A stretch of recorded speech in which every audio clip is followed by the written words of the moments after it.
getting back to like the DC versus Marvel crossover event that kind of started this off, where it was just like the two brothers that just kind of like they have like they kind of have like this friendly it's like a gentleman's agreement that they kind of do, except the stakes are very real. Where they declare that they're gonna have all these battles, right, between the best superheroes that they have, and they end up deciding, okay, well, what's the stakes? It's almost like trading places, like how Yeah. Mortimer and the other guy, like they make the bet for $1 over like Yeah. whether or not they can whether they can like ruin somebody's life and then like Yeah. replace him with like a homeless guy, and then like make and then the home and like everything would be like basically the same except like reversed, Yeah. where like the stakes between this is like, all right, well, like they won't fight to the death, but whoever's team wins, like their universe gets to go on, and then the other universe is just destroyed.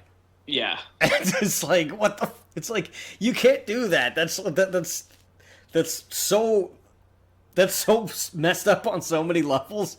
Like, Yeah. like you're just like, oh yeah, we could just kill everything in the universe, and I don't know, what are you gonna do? Yeah. I feel like a lot of it too is really unfair for the Marvel side because, I mean, Superman is pretty much a Deus Ex Machina. I don't think there's really much in the Marvel universe that contend with him because, I mean, pretty much like I mean, every I comic alludes to the fact that Superman is basically God. Like yeah, he's like the only person that could ever kill Superman was friggin' Doomsday.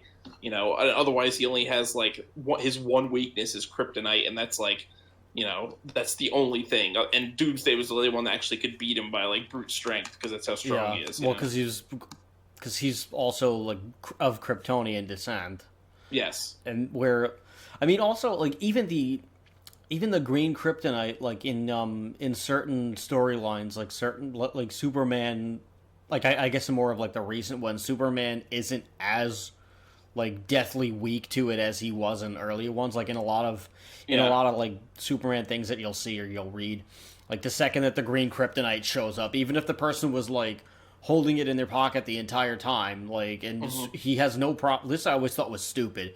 If like Lex Luger, oh god, Lex Luger. Lex, yes, if Lex Luger jumps out of the Lex Express with like friggin' with kryptonite like armbands, then Superman can't do a damn thing about it. And then WCW goes out of business. No, and then Scott Steiner shows up and does like a triple double axle equal axe. So his 36,000. I'm getting ahead of myself. I don't know what I'm saying anymore. Anyway, no, Lex Luthor. If Lex Luthor was wearing a 3-piece suit and like Superman has no problem like kicking his ass, and then like within the next shot, he takes like the tiniest sliver of like kryptonite out of his like pocket, Hmm. which I highly doubt that like those layers of clothing would really like stop the radiation from doing anything. But the second that Superman like glimpses this thing, he like immediately starts like dying. Yeah. Which I always thought that was the dumbest thing in the world. Maybe Superman's like weakness to kryptonite is like completely psychosomatic. Like he doesn't like actually have any weakness to it, but he thinks he does. So it like his superpowered brain just like makes his powers go away and like kill and like hurts him. I mean, It's like completely psychosomatic. it could. Um, It could. I think It's, they did it. Well, they did do. I forget. It was the DC animated universe. I think they did a storyline either in the Superman cartoon or in Justice League or Justice League Unlimited. I think where Lex Luger ended up actually having like cancer. Or Lex something. Luger. Yes. No, you're on the Lex script Luger. too. Yeah, now I'm on it. He started something with that. That was a robot chicken bit where like Superman like keeps getting tricked into saving people just so they can take a picture and go viral, right? And so like this one kid goes like, hey, Superman, Lex Luger just planted a bomb in the middle of town. And like, and then Superman's like, at this point, like, you know, it's like the boy who cried wolf. He's like, oh, Lex Luger, the wrestler, really? And then like Lex Luger, the actual wrestler, like beats the shit out of him, and like it starts parading around with a bomb in the middle of town. I gotta see. But anyway, it was pretty hilarious. But yeah, so like I think they did a gimmick or a story. Yeah, gimmick. Now I'm like stuck on the wrestling thing. They did a storyline in it always DC. comes back to wrestling. The DC animated where Lex actually ended up having like cancer or something from all the years of carrying the kryptonite around with him. Oh wow! He ended up getting like cancer or something from it, and like had to like. I forget what he builds, like a robotic suit that somehow like stops his cancer from spreading. It's some weird, like convoluted, you know, comic book storyline. But like, It was like, wow, that's like pretty dark. Like, yeah. Do you mean like the big? Do you mean like the big mech suit that he like fights Superman with? Yeah, but it wasn't like, I don't know. He was like something that he was wearing. It was like, it wasn't even that big of a suit. I don't think it was like a regular suit. Like, but it was like almost like a skin. Like, I don't know. It was weird. It was a weird storyline. Okay. It's like all the. It's again for a freaking. I'm pretty sure it was the DC animated. So either Superman, the animated series, or Justice League Unlimited or something. I mean, the animated series, they were allowed to be darker, and like they didn't. Yeah, they were like, but like they still held the boundary between where it was okay for kids, but it was also like great for adults too. So like everybody could sit down and enjoy it. Like as a 30-year-old, I still enjoy watching the animated movies the animated shows just as much as I did as a kid, if not more. Yeah, Batman Beyond: Return of the Joker was like amazing. Oh yeah, that was really good too. Just all of it. And the Batman the animated series was one of my favorite cartoons when I was a kid. You know, it was so good. That's like why I love Batman, because of that. Like, you know, that's Kevin Conroy is my Batman. He's my headcanon Batman forever. You know, like oh yeah, I totally agree. And Mark Hamill as the Joker. I like just.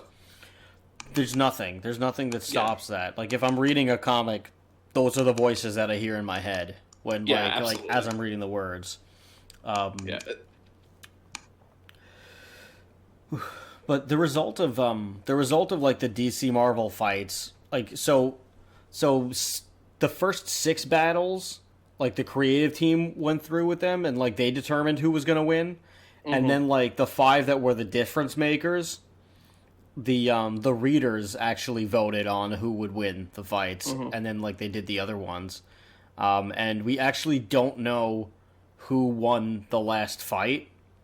So like I think they tied it up. Yeah, let me see here. So like the first fight was like the results that like the creative team came up with were actually like pretty logical too. Like Aquaman fights Namor the Submariner. Aquaman obviously DC, Namor Marvel.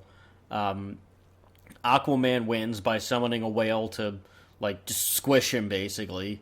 So like since he can't like move, he like loses Namor, which that's fine. Elektra fights Catwoman, which I guess. I mean, I don't know. I guess Marvel just didn't really have like too many women that weren't X-Men. Yeah. At the time, so like Elektra, I mean, I guess it's okay. Elektra versus Catwoman, I think now that we have more, I don't know. I can't really think of who would actually be good against Catwoman that like doesn't have powers. Yeah, I mean, Black Cat was kind of like the poor man's Catwoman. So like, yeah. Like, I feel like Catwoman would just, like, wreck her. Anyway, like, Elektra beats Catwoman by cutting off Catwoman. She cuts her whip as, and Catwoman's, like, hanging from a building that's, like, under construction, but she falls into a dumpster filled with sand, so, like, they do the whole, like, cat litter thing. I don't know enough about Elektra to really say, but I feel like Catwoman could probably, like, take her. I think so. Like she's like I don't know. Elektra's got some kind of isn't Elektra like undead or something? She's got some kind of like weird supernatural element to her or something. She does have some like spiritual like thing, but I don't really know enough about her. I've watched the Daredevil live Netflix show, which I'm glad that they're like going to reboot it on Disney Plus, and they're still going to go with Charlie Cox as Daredevil.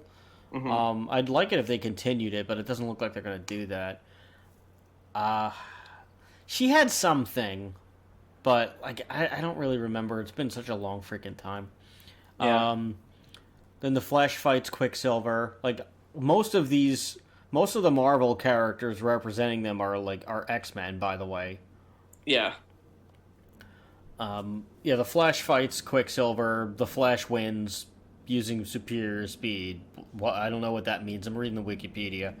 Yeah, I wish there were in a little more cause, detail. I guess maybe he just runs around him a bunch of times and like just. I mean, it's implied that Flash can like alter physics because of how fast he can move. Like, friggin' fucking vibrate his like atoms so he can like go through a wall and like just phase through matter. You know, so I don't ever think Quicksilver was like meant to be that fast. Like he's fast, obviously. Like, and I like the way they kind of did it in was it X-Men Days of Future Past, I think, where he kind of like where the mansion blows up and like it's almost like everything's in slow motion and Quicksilver just like is like running through and like saving everybody, and he's like, but like everything's moving in slow motion. He kind of like interacts with the environment while he's moving so fast, you know. That's my favorite scene in that movie. Yeah, it is a pretty cool scene. Like I actually really like Evan Peters as Quicksilver too. Yeah. I like how they like brought him back, kind of for WandaVision, but but like it's kind of weird how they wrote him. So like we're not sure if he's Quicksilver or if they just like did it, like, or if he's just like some guy. They don't really like they don't really show him doing anything. Mm-hmm. So like we're not totally sure. Well, now that like Marvel or Disney has acquired Fox and the rights to Spider-Man from Sony, they're implying more and more they're going to do like this multiverse where like they're going to bring back all the characters from the old movies that before it was the Marvel Cinematic Universe, like the Sam Raimi Spider-Man films and all that. Mm-hmm. They're basically all going to be canon in the Marvel Cinematic Universe, just like from a different parallel universe, which makes sense because I mean they have that in the comics too. Yeah, that would be cool. I mean, the Ultimate Comics and all that. I mean, the rumor for the new Spider-Man, the No Way Home, I think it's called, is like it's supposed to be like a Spider-Verse thing, and like supposedly they've like gotten Tobey Maguire to like reprise his Peter Parker. Tobey Maguire and also Alfred Molina, who played Doc Ock in Spider-Man 2. All right, he's been confirmed. I don't know if they got Andrew Garfield or not. I believe they also got Andrew Garfield, and I think they got Jamie Foxx to play. What was it? He was Electro, right? Yeah. Yeah. I didn't watch the Amazing Spider-Man movies because they weren't that good. I saw the first Amazing Spider-Man. I never got around to the second one, but I really wanted to. And then the reviews came in, so I like kind of forgot about it. Yeah. All right. So, but the Flash, like I totally. I would have the Flash win too. Like it's kind of a no contest. And the Flash and Superman, they have that, that classic comic where they just have like the race against each other for charity, just to see who's the fastest. And like, obviously, it like stuff happens where they have to work together, so they like can't really finish the race. But then at the end, they do finish the race, and we of course never find out who actually wins. Yeah. Which, my money's still on the Flash. I would say Flash, just because his speed is like physics altering. Yeah, I mean, there's like the whole Flashpoint event is like this whole other alternate universe that he goes into, like is basically created because he runs so far back in time that he just creates a new universe. Yeah. Which that's an amazing storyline too. That's one of my favorites. Mm-hmm. All right, then we have Robin versus Jubilee. I mean, Robin wins because he uses his cape as a decoy, and then he ties her up. Kind of lame, but Jubilee is like the most useless character on the X-Men. So I mean, is that really a surprise to anybody? Like, no, like she doesn't. What is Jubilee's power even? I don't even like. I don't know what it is. She like Doesn't shoots... she like make like explosions, like, but it looks like little firecrackers basically? Yeah, she shoots something out of her hands. She has like some kind of like explosion hand thing. But it's not even oppressive or useful. It's like a useless. It's like when they did Family Guy when they got superpowers and Meg's powers just to grow her nails long. Like she's the Meg of the X-Men. Like... Yeah, I have to agree with you there. Like, and also they have Gambit, which is like just the upgraded, I guess, male version of Jubilee, basically. Gambit is one of my favorite X-Men. Yeah, Gambit is pretty badass. All right. Then we have Silver Surfer versus Green Lantern, which that's pretty interesting. Yeah.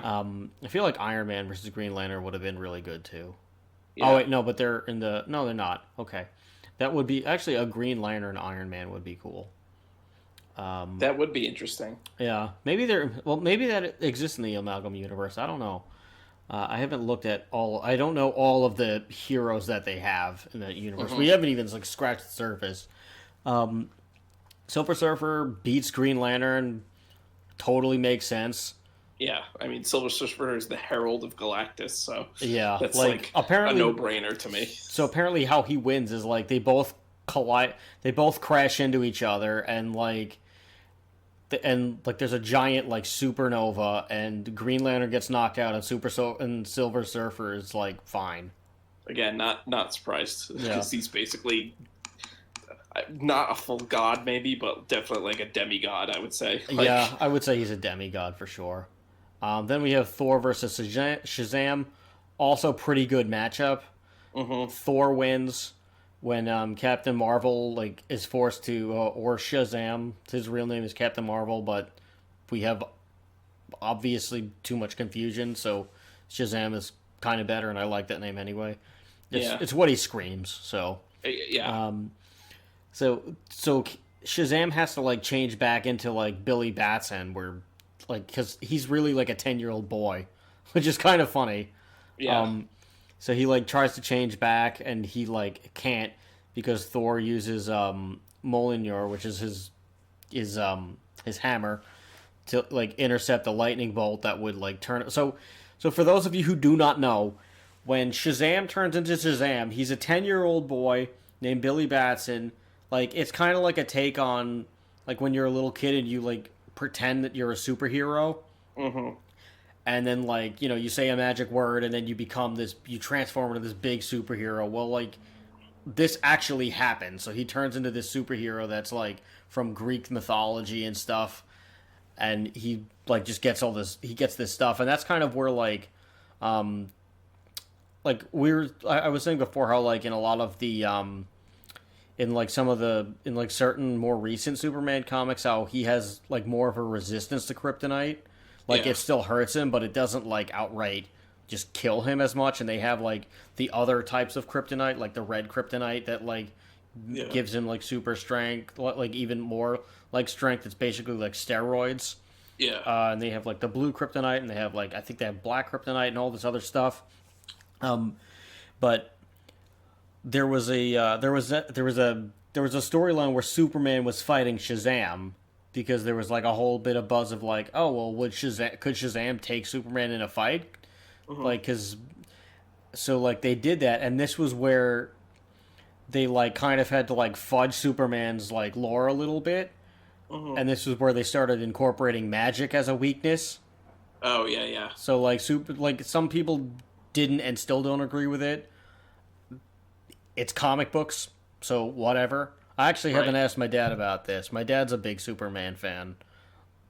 But Superman's Superman's other weakness is his weaknesses are the green kryptonite and magic, and he has more of like it seems like they've skewed it a little bit more where he is potentially weaker to magic in certain cases. And they kind of just wrote that in so that so that Shazam would have like a real chance. Yeah. So when he says the magic word Shazam, Billy Batson, a lightning bolt comes down from like Mount Olympus, and the second that it hits him, that's how he transforms into Shazam. And Thor takes the Thor, being the god of thunder, he like intercepts the lightning bolt, so he can't transform back into Shazam, and like the impact just knocks him out. So like that, very logical, good creative work. Then the other 5 battles, like we said, were it determined the readers' votes. So we have Superman versus the Hulk, and like the readers decided Superman would win. So more people voted for Superman. Mm-hmm.